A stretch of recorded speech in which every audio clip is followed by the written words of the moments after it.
Daniel had just 2 hours left before his wedding. He stepped into a small flower shop for one simple reason: to replace the damaged bouquet for his bride. But behind the counter stood the woman he had spent 9 years trying to forget. That day, he came to buy flowers for a new life, but instead found himself face to face with the truth about the one he had left behind. If this story touches your heart, please support the channel by leaving a like and subscribing. It truly means a lot and helps us create more heartfelt stories like this. There were 2 hours left before Daniel Morris was supposed to get married. The house was already full of people who spoke in lowered, urgent voices, as if they were preparing for surgery rather than a wedding. Makeup artists moved between open cases of brushes and glass bottles. A photographer stood near the staircase, testing the light against the white walls. Assistants carried garment bags, boxes of shoes, trays of untouched fruit and champagne. No one seemed interested in drinking. Everything looked expensive. Everything had been placed exactly where it was meant to be, and none of it felt personal. Daniel stood near the tall windows in a black suit that had been altered 3 times until it fit without a single visible crease.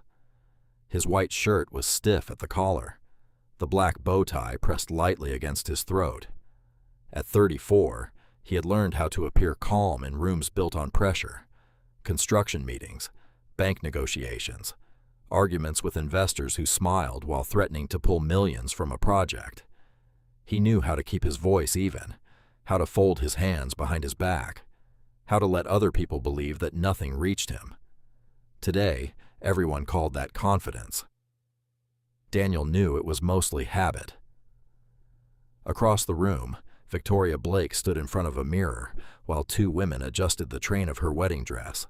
She was beautiful in the precise, polished way the day required. Her chestnut hair had been arranged into soft waves. Her blue eyes appeared brighter beneath the careful makeup. The white dress spread around her like something designed to be photographed from above. Victoria turned her head slightly. "Is the photographer getting the balcony shot before we leave?" "Yes," someone answered. "And the close-up of the jewelry?" "Yes." "What about the bouquet?" The room became quieter. The wedding planner, a thin woman named Claire, approached with the expression of someone carrying bad news into a palace. "There was a problem during transport." Victoria looked at her through the mirror.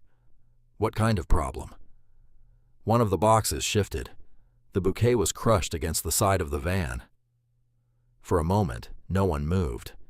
Then Claire brought in what remained of it. Several white roses had broken near the heads. The orchids were bruised, their pale petals marked with brown folds. One side of the arrangement had collapsed inward. Victoria stared at it. She did not touch the flowers. "This cannot be photographed." Claire began explaining that she had already called the florist. The original salon was fully booked. They could possibly repair part of the arrangement, though it would take time. Victoria turned away from the mirror. "The magazine team is arriving at the venue in 40 minutes. "We know. The bouquet is in half the planned shots." "I understand." "No, Claire, you clearly don't." Her voice was not loud. That made everyone listen more carefully. Daniel watched her face. There was no sadness in it, no disappointment over ruined flowers on her wedding day, only anger at the damage done to the schedule. The bouquet had never belonged to Victoria anyway. A stylist had chosen it because white orchids would reflect the ballroom lighting, and because roses in a colder shade looked better beside the silver embroidery of the dress. Daniel tried to remember whether Victoria even liked orchids. He could not. Claire was still making calls when Daniel stepped forward. "There's a flower shop a few streets from here," he said. "I passed it yesterday." Victoria looked at him as though he had suggested buying the bouquet at a gas station. "We can't use random flowers." "We need flowers. I'll go." "You're the groom." "I'm aware." "The photographer needs you here." Daniel picked up his car keys from the table. "I'll be back before he finishes with the dress." Victoria studied him. Perhaps she wanted to argue, but someone behind her mentioned that the veil had to be adjusted. Her attention shifted immediately. "Make sure they use white roses," she said. "Nothing rustic." Daniel left before anyone could hand him another instruction. Outside, the air felt warmer than he expected. He stood beside the car for a few seconds and loosened his shoulders. The sounds from the house continued behind him. Doors opening, names being called, the dull movement of expensive preparation. For the first time that morning, no one was touching his collar or asking him where he needed to stand.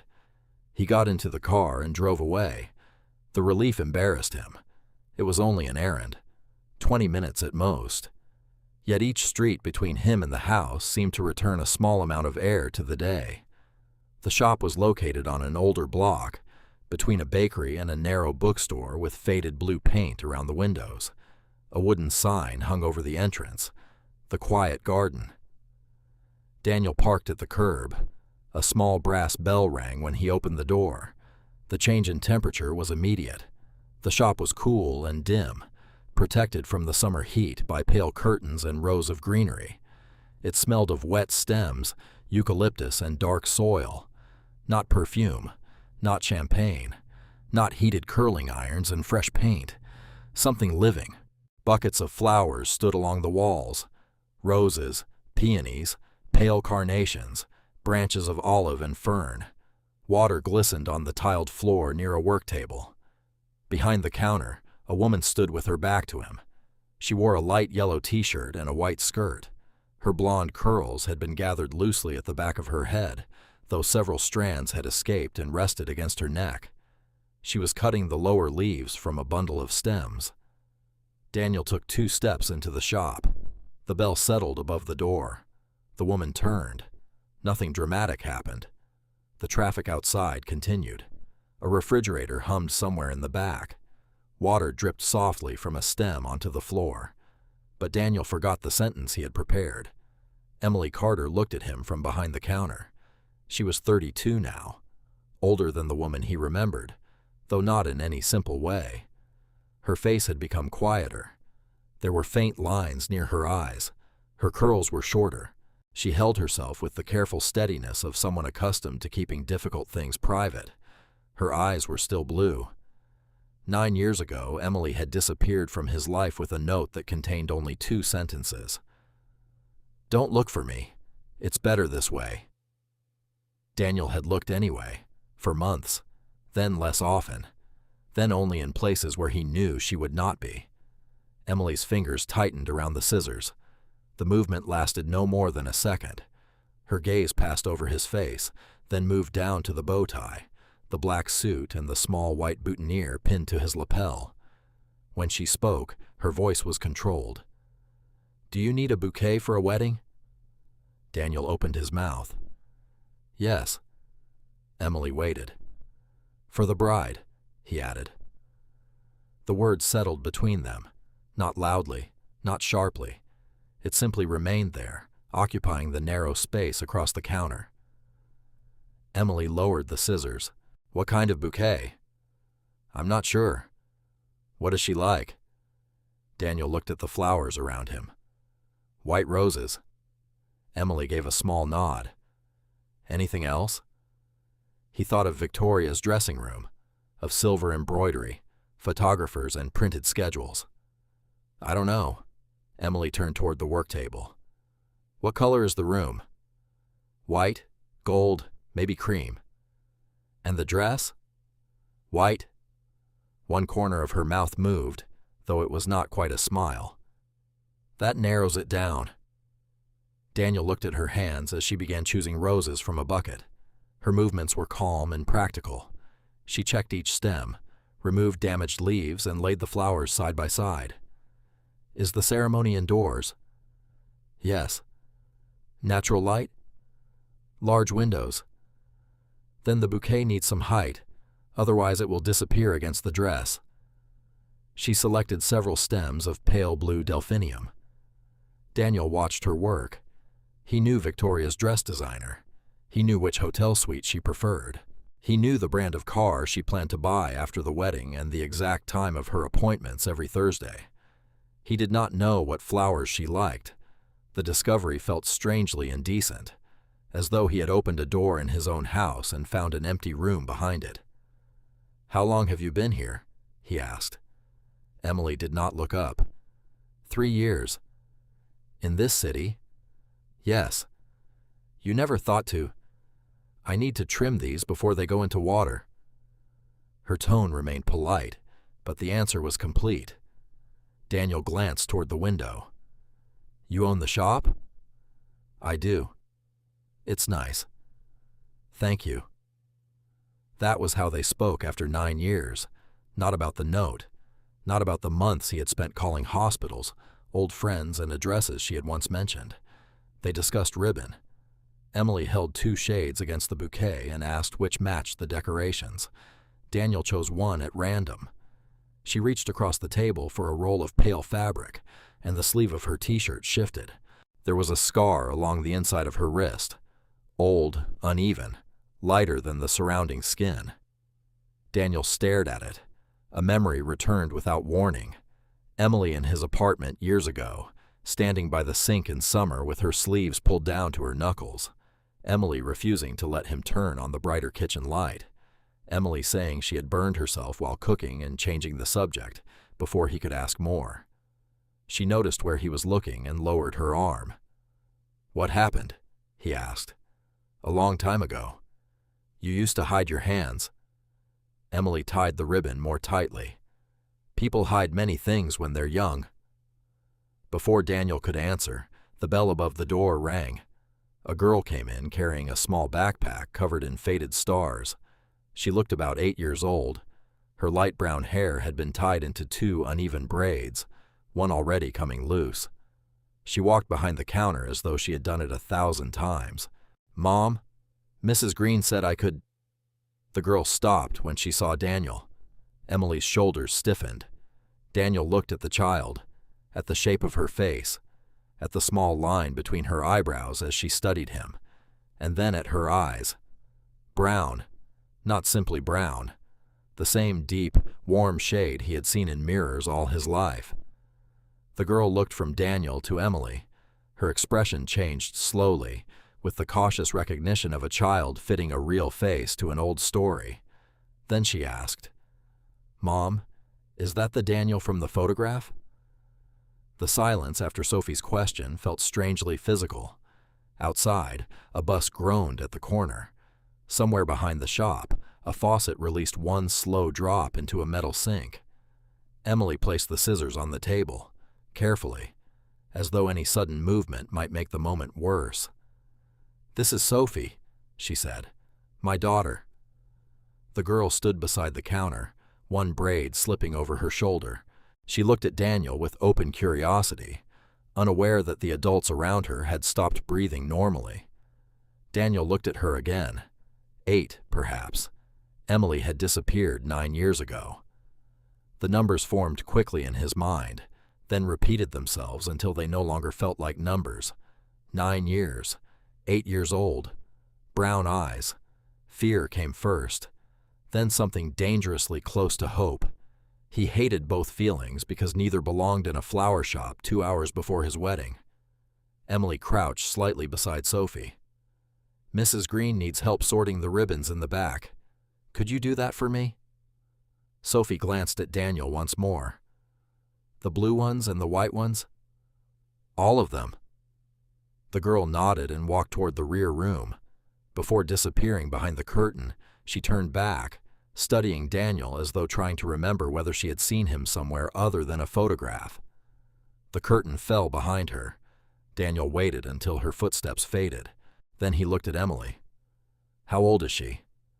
Emily's face remained still. "Daniel, how old?" 8. The answer was quiet. It still seemed to strike every surface in the room. Daniel stepped closer to the counter. "Tell me I'm wrong." Emily lowered her eyes to the unfinished bouquet. "You should keep your voice down." "Tell me." "There's a child in the next room." "And there's a wedding waiting for you," she said, "in less than 2 hours." His expression hardened. "The wedding does not erase the past." Emily's hand tightened around the pale ribbon. "No," she said. "It doesn't." For several seconds, neither of them moved. Daniel had imagined this conversation many times during the first year after she left. In some versions, she apologized. In others, he did not let her speak. Sometimes she had fallen in love with someone else. Sometimes she had been frightened. Sometimes he had found her too late. He had never imagined a child behind a curtain, sorting ribbons. "Why did you leave?" he asked. Emily turned away and reached for another stem of delphinium. "You know why." "I know what you wrote." "Don't look for me. It's better this way." 2 sentences. No address, no explanation, no kindness. "I thought you had chosen to disappear." "I did disappear." "That is not an answer." Emily stood with her back to him. 9 years earlier, Daniel had not yet built anything of his own. He worked for his father, attended dinners he disliked, and wore suits chosen by people who spoke of his future as if it were company property. Emily was 23 and worked evenings at a small restaurant near his office. She smelled of coffee, rain, and the lavender soap used in the kitchen. His father called her temporary. Daniel called her the only honest thing in his life. He had planned to leave the family business. There had been a job offer in another city, a cheap apartment, a train ticket hidden in his desk. He had believed wanting something was enough. Emily turned back toward him. "I was pregnant," she said. The words were plain. No warning. No attempt to soften them. Daniel stared at her. She continued before he could speak. "I found out the week you left for Chicago." He remembered the trip. 3 days of meetings arranged by his father. His phone had stopped working on the second evening. When he returned, Emily was gone. "I was going to tell you when you came back," she said. "Your father came first." Daniel's jaw tightened. "What did he do?" Emily looked toward the curtain leading to the back room. "He brought medical papers, test results, letters from a cardiologist. He said your condition was worse than you had admitted." Daniel said nothing. He had been diagnosed with a minor heart rhythm disorder in his early 20s. It had frightened his mother more than it had frightened him. Medication and regular examinations had been enough. Emily continued. "Your father said you had stopped taking care of yourself, that you were refusing treatment because you wanted to leave with me. He said the stress could kill you." Daniel gave a short, disbelieving breath. "He told you that?" "He showed me documents. They were false. I know that now." The answer came quickly, almost defensively. Daniel leaned both hands against the counter. "How much did he pay you?" Emily's face changed, not dramatically, just enough for him to see the old wound beneath her calm. "He offered money." "How much?" "I don't remember." "You remember?" "Yes," she said. "I remember. I refused it." Daniel looked at her, searching for some sign that would tell him where the truth ended. "He said you would follow me if I told you about the baby. He said you would throw away the treatment, the business, everything. He made it sound as though loving me was slowly killing you." "And you believed him?" "I was 23. So was I." "You had a family, Daniel. Money, doctors, a name that opened every door. I had a rented room and enough savings for 2 months. You had me." Emily closed her eyes briefly. "I thought I was protecting you." The sentence made him step back. It was too close to something noble, and nothing about the last 9 years felt noble. "You protected me from my own daughter?" Her eyes opened. "No. I made a terrible decision because I was afraid." He turned away, dragging a hand over his face. The shop suddenly seemed too small, too full of fragile things. "When did you learn he lied?" "After Sophie was born. I contacted one of the clinics named in the papers. They had never treated you." "And then?" "You had started your company. There were photographs of you in the newspapers, interviews. Your father said you had moved on." So you believed him again? No. Her voice sharpened for the first time. I believed that you would hate me. Daniel looked at her. Emily's eyes were wet now, though she did not cry. Every month I waited made returning harder. Then Sophie began to walk. Then she began to speak. Then she asked why other children had fathers at school events. I kept thinking I would tell you when I had enough courage. And courage never arrived. No. He looked toward the wall behind her. There were photographs pinned beside a calendar. Sophie in a red coat, missing one front tooth. Sophie holding a school certificate.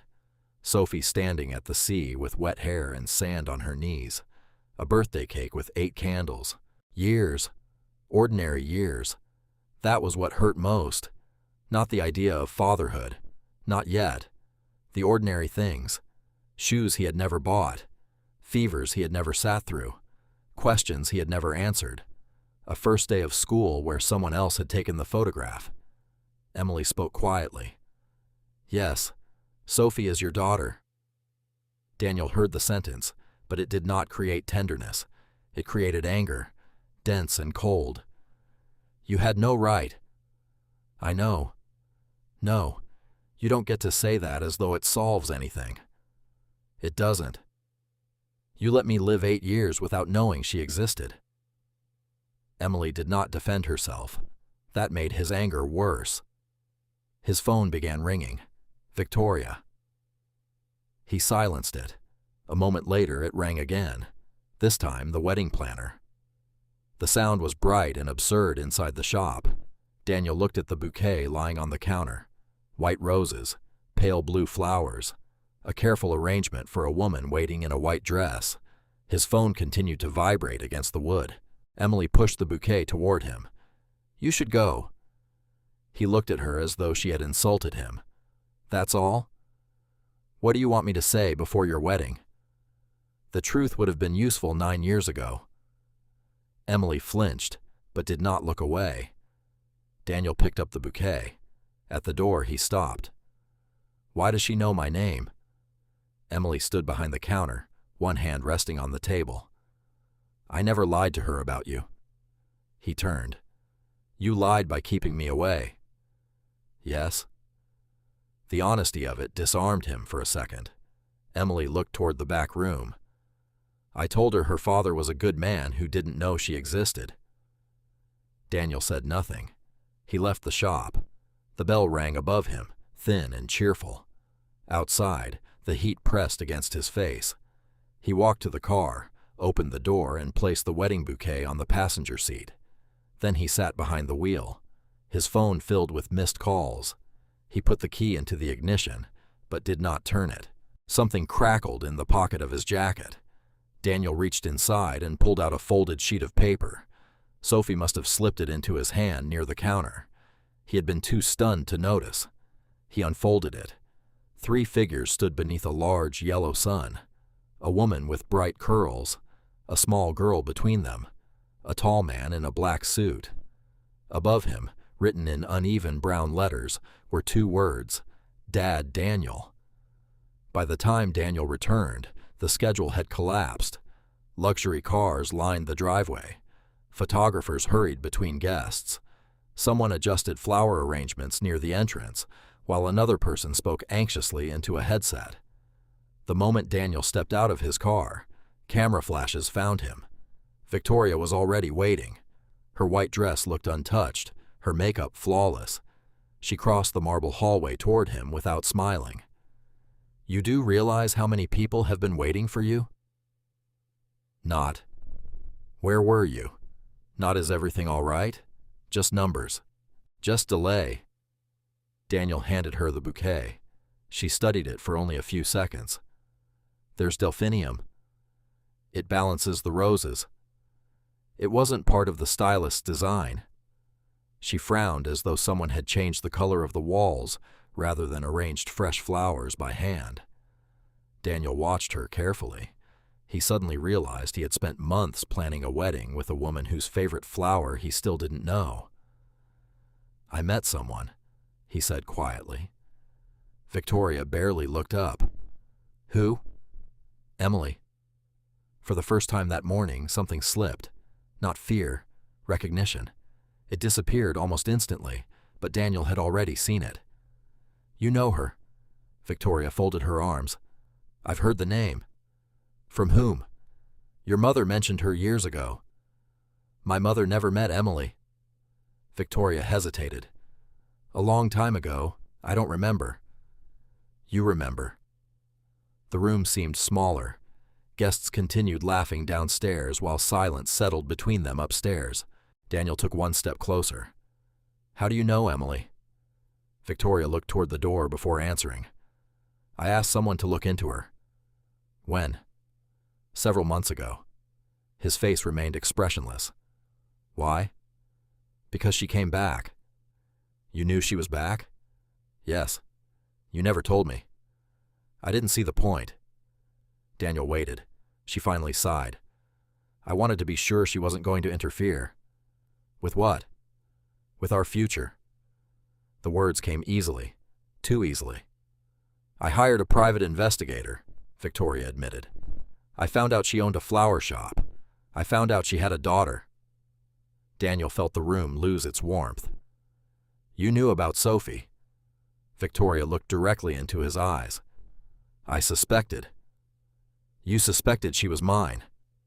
She didn't answer. The silence answered for her. A vibration broke the moment. Victoria's phone lit up on the dressing table. A message appeared across the screen before she could hide it. Just make sure he signs the prenup after the ceremony. After that, he can go looking for his flower girl if he wants. Daniel read every word. Victoria grabbed the phone. Give it to me. No. Show me the conversation. You're invading my privacy. And you've been investigating my past. She slipped the phone into her handbag. This wedding has cost a fortune. Hundreds of guests are downstairs. Business partners flew across the country to be here. She spoke faster now. If you walk away today, you'll destroy your reputation. Mine too. Our reputation, Daniel repeated softly. Yes. Not our relationship, not our marriage. Reputation. Daniel reached into his pocket and unfolded Sophie's drawing for just a second before placing it back. I met my daughter today. Victoria's expression barely changed. So that's what this is about. She is 8 years old. One DNA test proves nothing. Daniel stared at her. That child shouldn't ruin our plans. Plans. The word settled heavily between them. Emily had disappeared because she believed she was saving him. Victoria had stayed silent because she was saving a future built on contracts, headlines, and inherited wealth. Daniel suddenly understood that both women had made terrible choices. Only one of them had made hers out of love. Without another word, he turned and left the room. His father was standing alone in the library, adjusting his cufflinks before the ceremony. You're late, Richard Morris said without looking up. Did you visit Emily 9 years ago? His father froze for only a heartbeat. Then he continued fastening the cuff. So she finally told you. You lied to her. I protected you. You forged medical records. I gave her a choice. You manipulated her. Richard faced him calmly. She was a waitress. You were about to inherit an empire. I was about to build my own life. His father's expression hardened. No, you were about to throw it away. Daniel stepped closer. She was carrying my child. I know. The answer came without hesitation. Daniel closed his eyes briefly. You knew. Yes. And you still sent her away. She refused the money. His father shrugged slightly. I respected that. Daniel looked at the man who had taught him how to negotiate contracts, shake hands, and never hesitate during difficult decisions. I lost 8 years. Richard's voice remained steady. I gave you success. You gave me a company. I gave you everything. Daniel slowly removed the white boutonniere from his lapel. He placed it on the polished wooden desk between them. No, He met his father's eyes. "You didn't save my life." A long silence followed. "You only made it convenient for yourself." The string quartet continued playing. Guests smiled politely, checked their watches, whispered across white tablecloths. The wedding planner moved from room to room with a forced smile, asking if anyone had seen the groom. Daniel stood alone at the end of an empty hallway. Only one door separated him from the ballroom. Walking through it meant disappointing hundreds of people. Walking past it toward the altar meant disappointing the only person he could no longer afford to betray, himself. He opened the door. The music faded as conversation stopped. Every face turned toward him. Daniel walked to the front of the room without rushing. He did not search for excuses. He did not search for someone to blame. "I owe all of you an apology," he said quietly. "This wedding will not take place." A murmur spread through the room. He continued before anyone could interrupt. "A person has no right to promise a lifetime to someone if he arrives at the altar, carrying doubt instead of certainty." Silence answered him. Then footsteps echoed behind him. Victoria entered the ballroom, her white dress sweeping across the floor. "What are you doing?" she demanded. Daniel faced her. "It has to end." "No." Her voice rose, losing the polished elegance she had carried all morning. "You don't get to destroy everything because of one woman." Guests exchanged uncertain glances. Victoria stepped closer. "She planned this." "She did nothing." "She appeared on your wedding day by coincidence?" Victoria laughed bitterly. "Please." Daniel remained silent. Her control finally broke. "9 years of silence doesn't deserve forgiveness," she shouted. "A child who grew up without a father shouldn't suddenly become everyone's problem." The room froze. No one spoke. Victoria realized what she had said only after the words had left her. Several guests slowly turned toward one another. She had known. Daniel didn't answer her. He simply walked away. By the time he reached the quiet garden, the lights inside were off. A handwritten sign hung in the window. Closed. For a long moment he stood outside, staring through the glass at the empty work table where Emily had tied the bouquet only hours earlier. Then he remembered the address on one of the delivery invoices lying near the register. 20 minutes later, he pulled onto a quiet street at the edge of town.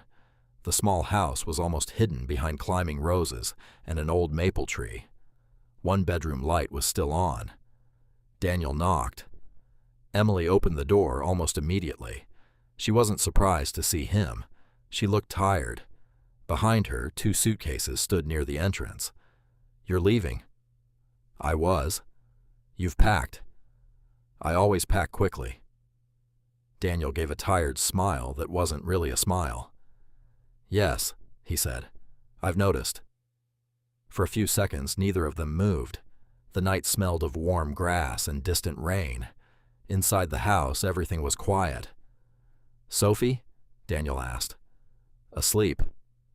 He looked at the suitcases again. "You heard." "The whole town heard." "I ended the wedding." "I know." "And your first instinct was to disappear." Emily folded her arms. "My first instinct was to stop ruining your life." "You're very consistent."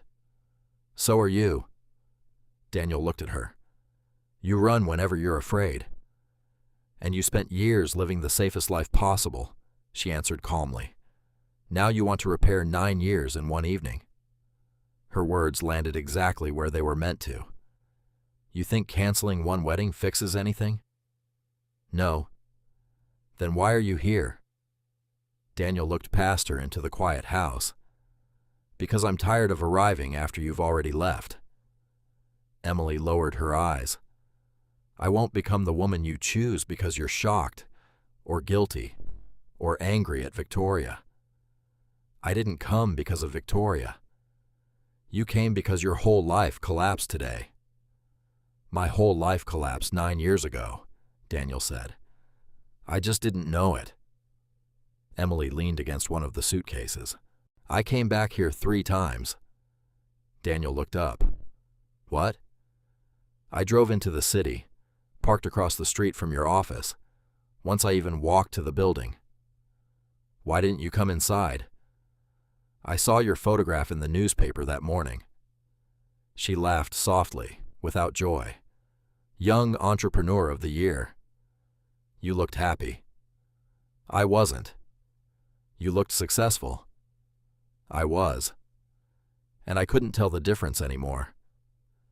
Daniel stepped closer. I don't know whether we'll ever find our way back to each other.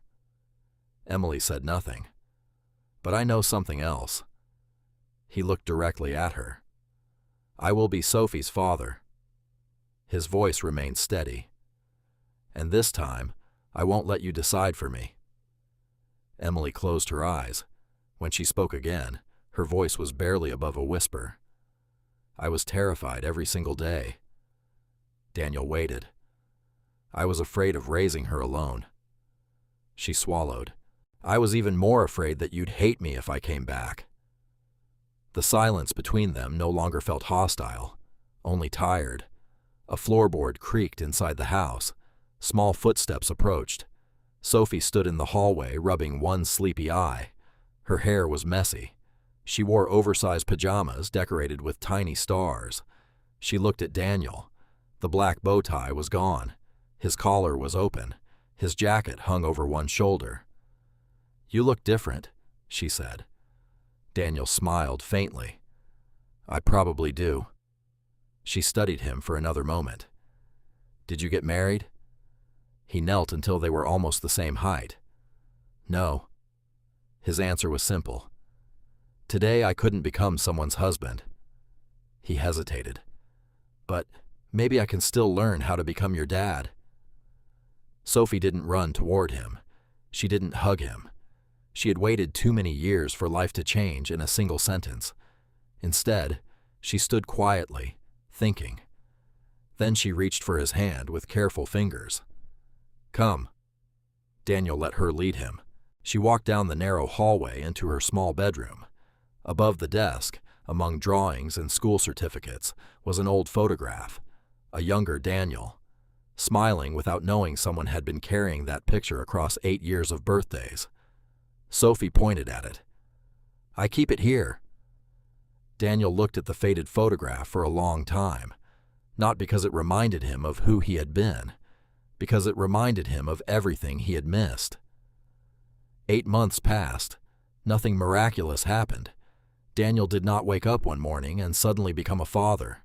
Emily did not forgive everything. Sophie did not immediately begin calling him Dad. Life turned out to be slower than that. Daniel started with ordinary things. He picked Sophie up from school on Tuesdays because Emily worked late. He learned that braiding hair looked much easier than it actually was. The first few attempts were so uneven that Sophie laughed every time she saw herself in the mirror. He attended parent-teacher meetings and always arrived 10 minutes early because he was afraid of getting something wrong. For months, Sophie called him simply, Daniel. It hurt sometimes, but he never corrected her. One winter night, she came down with a high fever. Half asleep, barely aware of what she was saying, she reached for his hand. Dad, don't go. The next morning, she remembered nothing. Daniel did. He never mentioned it. The DNA test confirmed what they already knew. The paperwork was signed. Daniel also opened an education fund for Sophie. When Emily found out, she smiled gently and closed the folder. Don't try to replace presents with money. He wanted to argue. Instead, he thought about every ordinary afternoon he had already missed. She was right. Children remember who showed up, not who wrote the biggest check. After that, Daniel stopped trying to fix the past with grand gestures. He simply kept coming back, again and again. His father asked to meet twice. During the second conversation, Richard Morris quietly said, Everything I did because I loved you. Daniel looked at him for a long time before answering. Love built on control is still control, no matter what you call it.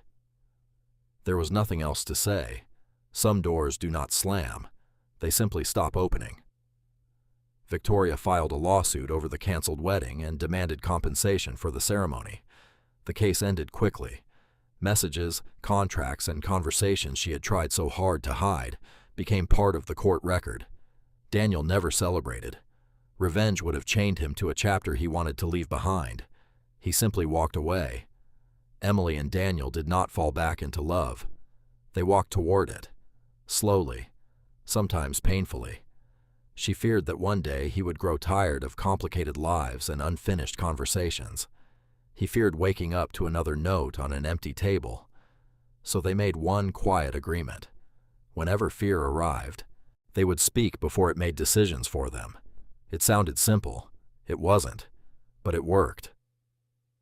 One warm afternoon, Daniel walked into the quiet garden wearing jeans, a linen shirt, and old sneakers. No black suit, no bow tie, no ring in his pocket.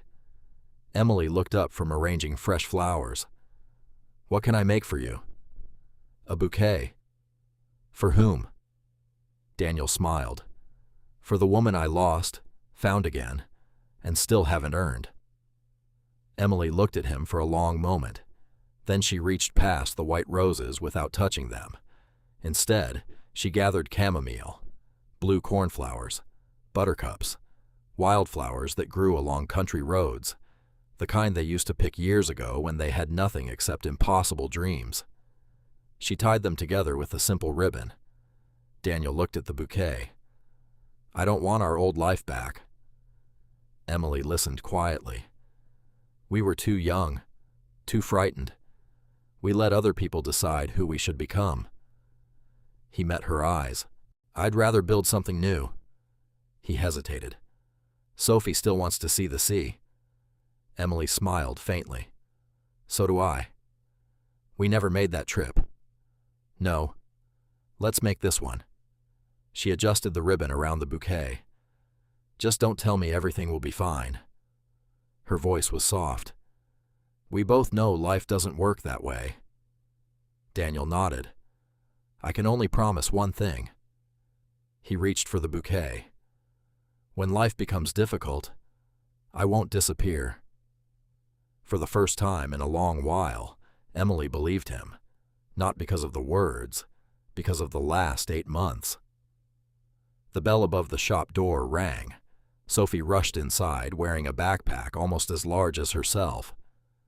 "Are you two having another serious conversation?" Neither of them answered. She sighed dramatically. "If we miss the train because you're being mysterious again, I'm blaming both of you." Daniel laughed. Emily shook her head. Some things, thankfully, were becoming ordinary. Daniel switched off the lights, locked the shop, picked up the suitcases. The station was loud. Announcements echoed beneath the high ceiling. People hurried in every direction with coffee cups, backpacks, and heavy luggage. No one noticed the 3 people standing together near Platform 4. They were not a perfect family. Too many birthdays had been missed. Too many words had arrived years too late. Too many scars remained to pretend they had never existed. But for the first time, none of them were walking away from one another. Sometimes the greatest betrayal is not losing the person you love. It is abandoning your own truth because someone else convinced you that their expectations mattered more than your heart. Real love is rarely loud. It is not built in dramatic promises or perfect weddings. It is built in honest conversations, ordinary mornings, difficult forgiveness, and the quiet decision to stay when leaving would be easier. The people who truly love us do not ask us to become someone convenient. They ask us to become someone honest. And sometimes, the bravest journey is not toward another person. It is back to the person we were always meant to be. If this story touched your heart, don't forget to subscribe to the channel, leave a like, and share in the comments what part stayed with you the longest. Your support helps bring more meaningful stories like this to life.